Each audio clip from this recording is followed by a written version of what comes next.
Perkenalkan, nama saya Fauzia Zulherianto dari kelas 10 IPA 4. Saya Andini Wardani dari kelas 10 IPA 4. Nama aku Febri Alisa Namira dari kelas 10 IPA 4. Nama saya Akbar Muhammad Rusdi dari kelas 10 IPA 4. Saya Lalia Kobi Fatwa Irawan dari 10 IPA 4. Nama Jabir Faujan Medianoto dari kelas 10 IPA 4. Awal mula berdirinya Kerajaan Kediri. Sejarah berdirinya Kerajaan Kediri bermula dari perintah Raja Airlangga untuk membagi dua bagian kerajaan pada tahun 1041 Masehi.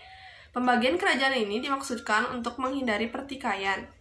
Wilayah Kerajaan Airlangga dikenal sebagai Kahuripan. Pembagian kerajaan tersebut dilakukan oleh Brahmana Sakti bernama Empu Barada. Kedua kerajaan tersebut dikenal sebagai Kerajaan Jenggala atau Kahuripan dan Panjalu atau Kediri. Kerajaan ini dibatasi oleh Gunung Kawi dan Sungai Brantas. Pada awal masa perkembangan, Kerajaan Kediri tidak diketahui banyak orang. Prasasti Turun Hyang yang dikeluarkan oleh Kerajaan Jenggala hanya memberikan adanya perang saudara antara Jenggala dan Kediri sepeninggalan Raja Airlangga. Sejarah Kerajaan Kediri mulai diketahui oleh adanya prasasti Siraketing tahun 1104 atas nama Sri Jayawarsa. Sebelum Sri Jayawarsa hanya Raja Sri Samarawijaya yang diketahui. Kerajaan ini berkuasa selama 2 abad lamanya dan sempat mencapai puncak kejayaan di bawah pemerintahan Jayabaya tahun 1135 sampai 1159 Masehi. Selain daerah kekuasaan yang meluas hingga ke beberapa pulau di Nusantara, bahkan disebut mengalahkan pengaruh Kerajaan Sriwijaya. Letak Kerajaan Kediri. Kerajaan ini terletak di Jawa Timur, berada di sebelah selatan Sungai Brantas. Kerajaan ini berpusat di Kota Daha yang terletak di sekitar Kota Kediri sekarang. Kerajaan Kediri ada 9. Yang pertama, Sri Samarawijaya. Sri Samarawijaya adalah putra Airlangga yang telah dijadikan putra mahkota Kerajaan Mataram kuno. Ia kemudian memperebutkan posisi raja dengan Mapanji Garasakan. Masa kekuasaannya pada tahun 1042. Masa kekuasaannya disebut dengan masa kegelapan karena tidak meninggalkan bukti prasasti apapun tentang Kerajaan Kediri. Yang kedua, Raja Sri Jayawarsa. Sri Jayawarsa muncul melalui prasasti Siraketing, menyatakan bahwa ia adalah Raja Kediri yang memerintah sekitar tahun 1104. Namun beberapa penelitian lanjutan oleh L.C. Damais menyatakan bahwa nama ini sejaman dengan kekuasaan Mapanji Kameswara dan Kertajaya. Yang ketiga, Sri Bameswara. Ia memerintah sekitar tahun 1117 sampai 1130. Namanya muncul pada prasasti Pandeglang. Pada masa kekuasaannya, ia menetapkan wilayah Pandeglang dan Panumbangan sebagai wilayah yang bebas pajak. Hal ini menunjukkan bahwa di Kediri masyarakat dapat mengajukan permohonan tertentu yang boleh jadi dikabulkan oleh raja. Yang keempat, Jayabaya. Maharaja Jayabaya adalah Raja Kediri yang memerintah sekitar tahun 1135 sampai 1157. Pemerintahan Jayabaya dianggap sebagai masa kejayaan Kediri. Jayabaya juga termasuk salah satu penguasa di masa lalu yang namanya masih diingat oleh masyarakat hingga saat ini. Jayabaya juga terkenal akan ramalannya. Banyak yang masih percaya beberapa hal yang terjadi di Indonesia saat ini adalah perwujudan dari ramalan Jayabaya. Prasasti Ngantang juga menyatakan Panjalu Jayati atau Panjalu menang sebagai bentuk apresiasi atas jasa masyarakat Ngantang yang setia dalam usahanya mengalahkan Janggala.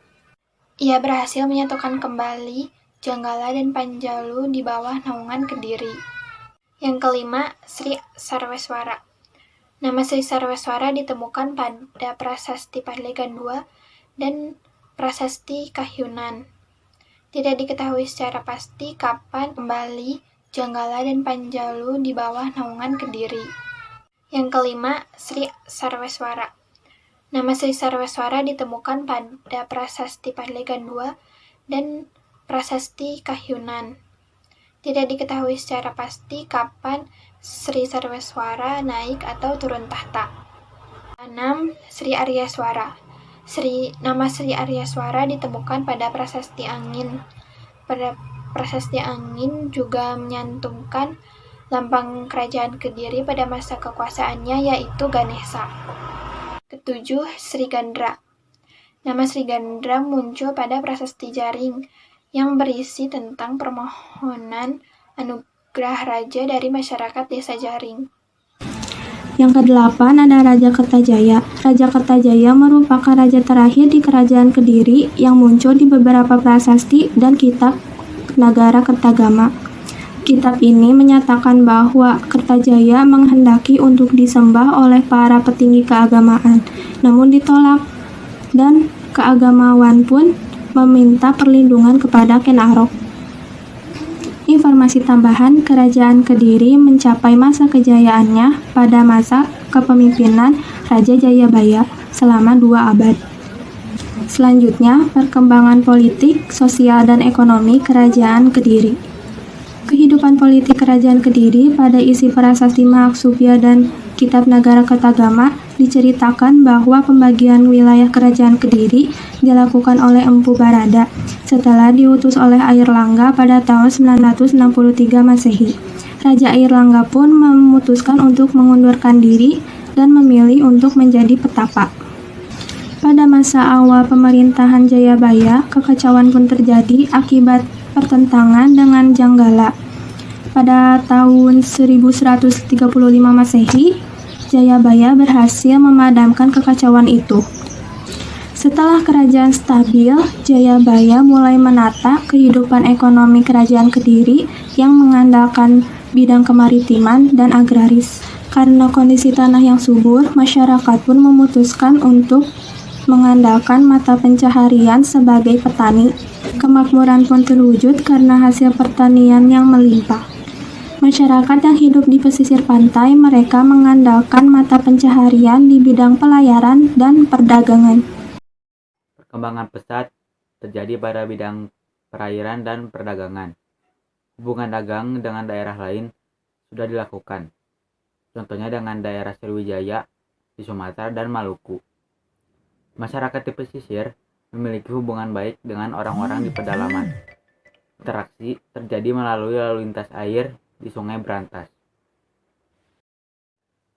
Perang Gantar, perlawanan Ken Arok untuk meruntuhkan Kerajaan Kediri. Perang Gantar adalah perang yang terjadi antara Ken Arok dan Raja Kertajaya. Perang Gantar terjadi pada tahun 1222 Masehi dan berlangsung di daerah Gantar atau di sekitaran Malang untuk masa sekarang. Dalam pertempuran ini, Ken Arok berhasil memaksa Raja Kertajaya untuk menyerahkan kekuasaannya. Perang Gantar menandai runtuhnya Kerajaan Kediri dan dimulainya pemerintahan dinasti baru Rajasa di Kerajaan Singasari. Keberhasilan Ken Arok dalam mengalahkan Raja Kertajaya menandai runtuhnya Kerajaan Kediri dan kemudian menjadi kekuasaan Tumapel di Kerajaan Singasari. Latar belakang Perang Gantar. Sebab terjadinya Perang Gantar karena adanya konflik antara kaum Brahmana dan Raja Kertajaya yang memerintah Kediri pada tahun 1200 sampai 1222 Masehi, yang menyebabkan para Brahmana bertikai pada Kertajaya adalah adanya salah satu aturan sang raja untuk menyembahnya. Para Brahmana, Hindu dan Buddha pun menolak karena sepanjang sejarah tidak ada Brahmana yang menyembah raja. Penolakan itu membuat Kertajaya murka dan melakukan tindakan sewenang-wenang kepada para Brahmana. Pada akhirnya, para Brahmana melarikan diri ke Tumapei dan berlindung kepada Ken Arok yang berniat melepaskan diri dari Kediri. Tidak lama setelahnya, para Brahmana merestui Ken Arok untuk menjadi raja di Tumapei, yang kekuasaannya terlepas dengan Kerajaan Kediri. Dengan bantuan rakyat dan para Brahmana, Ken Arok pun kemudian menyerang Kediri.